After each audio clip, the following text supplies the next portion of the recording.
মাল্য দেবেন আমাদের 3 নম্বর ওয়ার্ডের অন্যতম সদস্য আজিজুল হক কালু,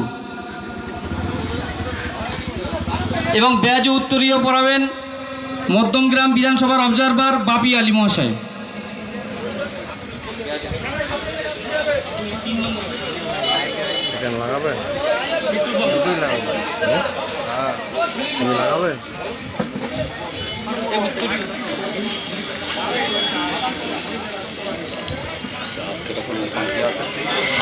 এরপর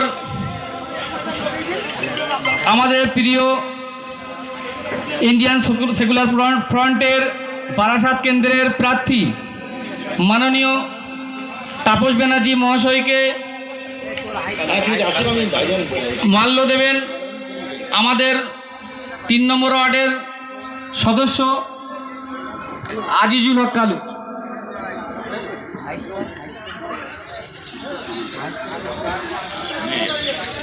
আবার দাঁড়িয়েছেন, চেয়ারে বসতে বলছি তো আপনাদের সব। শারক বিশ্বাস।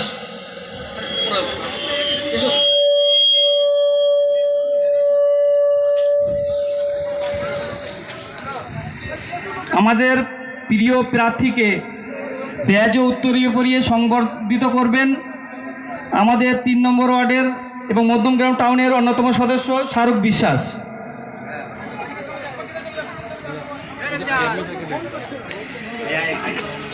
এছাড়াও ইন্ডিয়ান সেকুলার ফ্রন্টের মধ্যমগ্রাম বিধানসভার বিভিন্ন নেতৃত্ব আমাদের মধ্যে উপস্থিত হয়েছেন।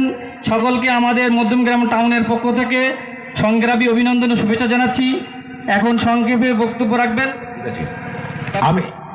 আমি ইন্ডিয়ান সেকুলার ফ্রন্টের প্রার্থী তাপস ব্যানার্জি আপনাদের স্বাগতম জানাই, এই কারণে যে এই পৌর অঞ্চলে মধ্যমগ্রাম পৌরসভায় আজ কদিন ধরেই লক্ষ্য করছি, খবর আসছে আমার কাছে, যেখানে ঝান্ডা লাগানো হচ্ছে খুলে ফেলা হচ্ছে, ব্যানার আমাদের খুলে ফেলা হচ্ছে।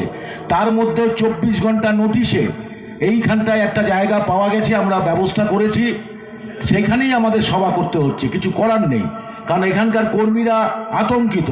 তারপরেও যেসব কর্মীরা বেরিয়ে এসছেন এই পৌর অঞ্চলে, যেহেতু এখানে পাশেই শাসক দলের নেত্রীর বাড়ি, সেই কারণেই ভয়ভীতি উপেক্ষা করে যারা এসছেন এবং আসছেন, এখনও মানুষ আসছেন। এবং আজকে এখানে আমার বিধান লোকসভা কেন্দ্রের ব্যাপক সংখ্যক অঞ্চলের মানুষ জয়েন করবে তৃণমূল থেকে, এটাও আপনাদেরকে জানাই। তারাও আসছেন, এই মঞ্চেই আজকে জয়েন করবে, তৃণমূলের থেকে জয়েন করবে, এটা আমি করাবো। ওরা এসে পৌঁছাচ্ছে স্বাভাবিক কারণেই। আজকে ছাড়া আমাদের যে 7টা বিধানসভায় এই মুহূর্তে তৃণমূলের কোনো কর্মীকে খুঁজে পাবে কি না 4 তারিখের পরে, এটা কিন্তু যথেষ্ট সন্দেহের অবকাশ, দায়িত্ব নিয়ে বলছি। সুতরাং সমস্ত ভয়ভীতিকে উপেক্ষা করুন। আমি এখান থেকে বেরিয়ে গিয়ে পুলিশ অবজারভারের টাইম অ্যাপয়েন্টমেন্ট করেছি, সময় নিয়েছি। সমস্ত বুথে যে খামারপাড়া থেকে যারা এসছেন, অলরেডি সিআরপিএফ মার্চ করছে, আজকে পেট্রোলিং হবে ওখানে লক্ষ্মীপুরে, যেখানে যেখানে ওরা ভোট করেনি সব জায়গায় আজকে রাত্রের থেকে পুলিশ কিন্তু সিআরপিএফ ঘুরবে, তার সমস্ত দায়িত্ব আমি নিয়েছি। ভয়ভীতি উপেক্ষা করে মানুষকে ভোটের দোরগোড়ায় পাঠানোর ব্যবস্থা করুন আপনারা। আর পোলিং এজেন্টটা পৌঁছে দিন, প্রত্যেকটা বুথে পোলিং এজেন্ট দেবেন। না দিতে পারলে আমাকে বলবেন, আমি এসে পোলিং এজেন্ট বসিয়ে যাব, বলে দিচ্ছি। কিন্তু পোলিং এজেন্ট বসাতে হবে, কোনো ভয়ভীতির দরকার নেই। ওরা হেরে গেছে, ওরা দুর্বল হয়ে গেছে, তাই আজকে আক্রমণ করছে শাসক দল। আর ভারতীয় জনতা পার্টি ও আগেই বোল্ড আউট হয়ে পড়ে গেছে। আজকে সকালে যা খবর আছে, আজকে দুপুর বিকেলের মধ্যেই মনে হয় বিজেপির 1200 কর্মী জয়েন করবে। আমি বেরিয়ে গিয়েই হয়তো তাদের জয়েন করাবো, বিজেপির কর্মীরা।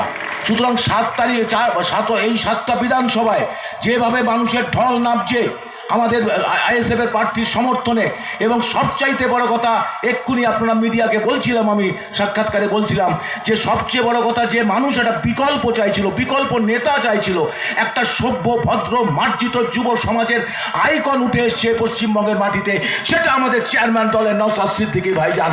তাকে দেখে বেশি বেশি মানুষ আকর্ষিত হচ্ছে। ধর্মের দাগ লাগিয়ে আর কোনো বাদ নেই। অল আর ইন্ডিয়ান সিটিজেন, ভারতীয় নাগরিক কে কি ধর্ম করে, এটা বড় প্রশ্ন।